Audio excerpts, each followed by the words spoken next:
Pierre-Yves Rougeron, vous avez intitulé votre conférence « Le retour de l'État ». Vous voulez dire que l'État était parti? La logique étatique était partie. L'État, à titre d'institution, ne va pas disparaître comme ça. Par contre, une logique d'intérêt, de survie sur le temps long, prise en compte par l'autorité politique, ce qui est la singularité de la pensée étatique, particulièrement en France, un pays de la planification souple, pays de... si vous voulez, prenez un exemple simple, Colbert planifiait déjà les forêts pour la marine de guerre. Il les planifiait sur plus d'un siècle et demi. Et le problème? Non. À une époque où on vivait 45-50 ans. Donc sur 3 à 5 vies d'hommes. Donc si vous voulez, cette logique-là a disparu à partir des années 80, grosso modo. Enfin, à partir de Giscard, et puis elle a décliné, puis quasiment disparu. Et aujourd'hui, l'équipe de Perspectives Libres, à travers ce numéro 13 de notre revue, nous travaillons avec Hervé Juvin, Alain Cotta, sur le retour de cette logique-là, qui à un moment va se poser par rapport à de graves problèmes de l'heure qui vont pas manquer de se poser. Alors justement, quelle stratégie doit-on adopter pour retrouver cet état stratège? Vous parliez justement dans votre réponse de planification. Évidemment de planification souple. Il ne faut pas parler de planification soviétique. Le grand problème qui se pose, c'est de penser sur le moyen et long terme les activités à rendement croissant pour maintenir une stratégie qui doit avoir un but politique précis, qui est la puissance de la France. Donc son moyen de perdurer dans son être par rapport à ses intérêts économiques et sociaux vitaux. Donc, si vous voulez, ça demande déjà d'être d'accord sur un but.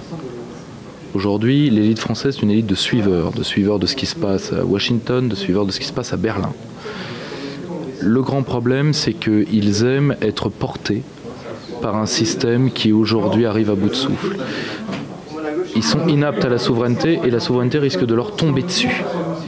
Ce serait le pire cadeau à leur faire et peut-être le pire cadeau à nous faire, mais à un moment de toute façon, car personne ne le fera à notre place.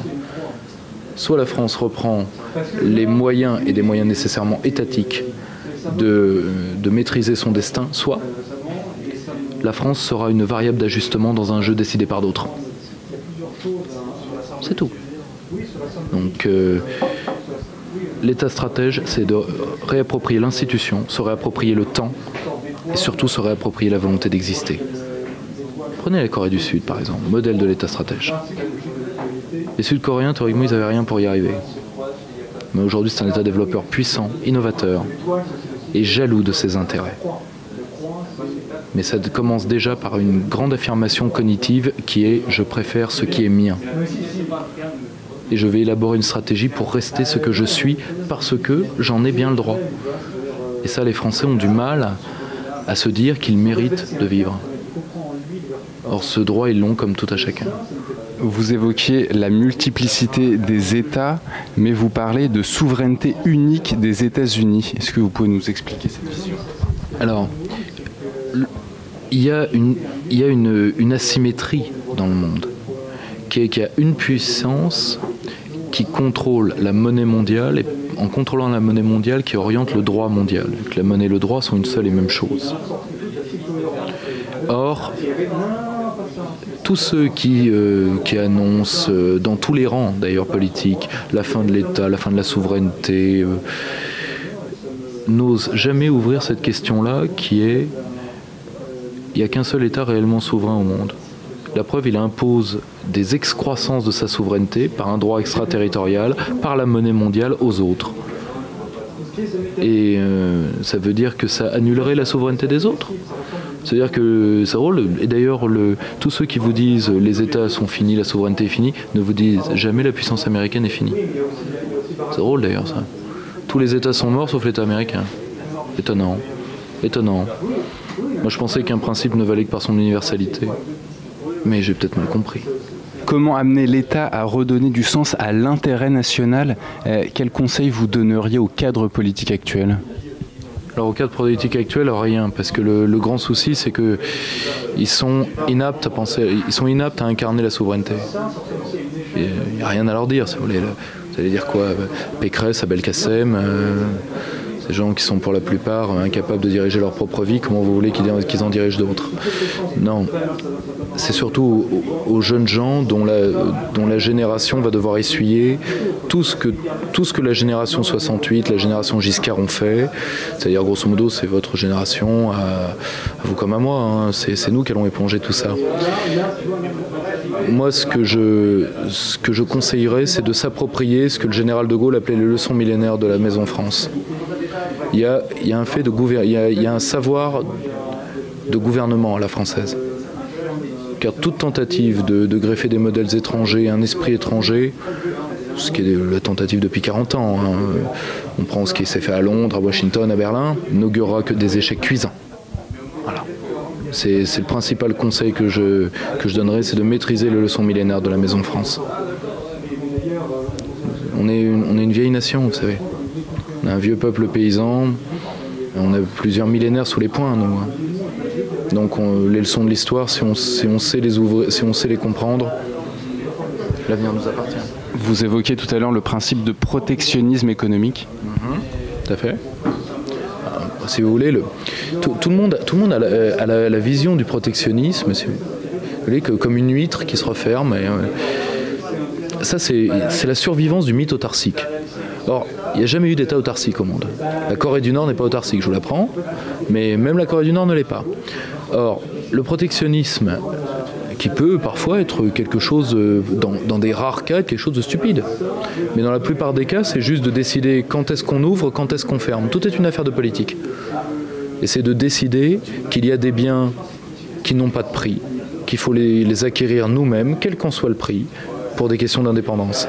Le protectionnisme permet, par le maintien de la frontière, le maintien du politique au-dessus d'un économisme délétère et mortifère aujourd'hui, de plus en plus. Pierre-Yves Rougeron, selon vous, pourquoi l'État ne parvient plus à former de patriotes? Pour une raison qui est très simple, parce qu'il n'y a plus d'État, simplement. Parce qu'il n'y a plus d'État digne de ce nom, si vous voulez. Tous les corps qui assuraient la transmission ont été détruits. Ils ont été détruits parce que ce que j'aime appeler, à la suite du philosophe Georges Gastaut, le PMU, le Parti maastrichtien unifié, que d'autres appellent l'UMPS, a décidé de tourner la page de la France. Donc il fallait détruire les corps intermédiaires qui enracinaient le petit français dans ce qu'il était, lui donner ce que toute nation a, c'est-à-dire pas du tout une détestation de l'autre, si vous voulez, pas les Français, pas ce peuple de marins et pas possible, pas un peuple de haineux, les Français, ce sera jamais. Si vous voulez, la seule chose, c'est que le droit de s'aimer soi. On avait l'école républicaine qui a été détruite, pas du tout par les gauchistes comme on dit, mais par les mecs des JOC, des jeunesses ouvrières chrétiennes. On avait l'armée qui a été détruite par les trahisons successives, autant des gouvernements de droite que de gauche, parce que prendre les socialistes ou pseudo-socialistes français comme les responsables de tout est quelque chose de facile. Le giscardisme a fait plus que la Mitterrandie pour enfoncer la France. J'en ai parlé dans un ouvrage que vous avez eu la gentillesse de m'interroger dessus. Et surtout, Mao le disait très bien, les États pourrissent par la tête. Si vous voulez, aujourd'hui, la seule fierté que l'élite française a, c'est une fierté dolosive, c'est une sorte de shame pride. Vos ancêtres sont des salauds, et de se fouetter de fierté dolosive. Ah, je me suis bien craché dessus. Et le pire, c'est que c'est la pire de toutes les marques de non-éducation vis-à-vis des étrangers. Or, ces gens-là se la mettent en bandoulière en disant nous cracherons toujours plus sur la France que n'importe qui d'autre, ce qui donne des Français une image détestable à l'étranger. Mais la France, la haute bourgeoisie n'a plus trouvé sa place en France depuis au moins 1815, donc 1815, 1870, 1940. C'est l'histoire d'un long divorce d'une part de l'élite française qui n'y croit plus. Et comme elle n'y croit plus, elle doit être changée d'une manière ou d'une autre. Parce que c'est avant tout son rôle social d'y croire. Relisez Braudel, s'identifier au meilleur de soi-même et résister à l'autre. Fernand Braudel dans l'identité de la France. Si l'élite française le refuse, très bien, on en changera. Voulez-vous que je vous dise ? Qu'est-ce qui arrivera si la France ne retrouve pas un État stratège? La prochaine étape, c'est l'État mondial. Alors l'État mondial, ça fait partie du discours impérial. Vous voulez, Alexandre le Grand avait le discours du métissage, Rome avait le discours de la paix impériale, le discours de la grande civilisation. Vous voulez, tous les empires ont eu ça, et l'État mondial n'est qu'une projection de la puissance américaine. Et vous inquiétez pas, les Américains ne laisseront pas faire ce rêve attalien qui avant tout est un rêve de maroquinier. Si vous voulez, Attali vaut pas plus que ça. Tous ces gens-là ne sont que, comme disait très bien Jean-Pierre Chevènement, des télégraphistes de l'Empire. Ça n'aura jamais lieu. C'est infaisable d'un point de vue institutionnel. Ce n'est qu'un rêve mortifère qui trahit d'ailleurs une volonté de mort. Parce que dans l'État mondial, si vous voulez, il n'y a plus la place pour l'homme, il n'y a plus la place pour l'humanité. Vous évoquez le transhumanisme.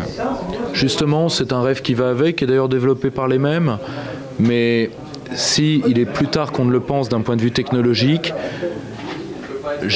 comme disait le général de Gaulle, la seule querelle qui vaille, c'est la querelle de l'homme. Et il y aura toujours quelque chose à sauver. Ensuite, toute époque a eu ses prophètes de malheur. Il n'est pas dit qui gagne à la fin. Il n'est pas dit. Je pense qu'il y aura nécessairement... Il y a toujours des hommes pour se lever.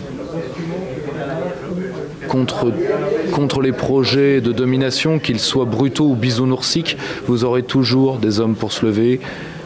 Parce que comme le disait Baudrillard, on se bat pour la souveraineté, on se bat pour la gloire.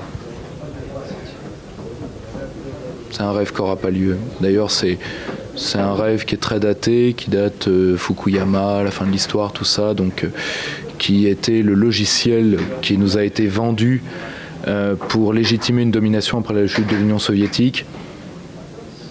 Non, ça n'aura pas lieu. Ça n'aura pas lieu. Les émergents ne laisseront pas faire ça. Et je pense que ce qui reste d'hommes libres en France ne laisseront pas faire ça.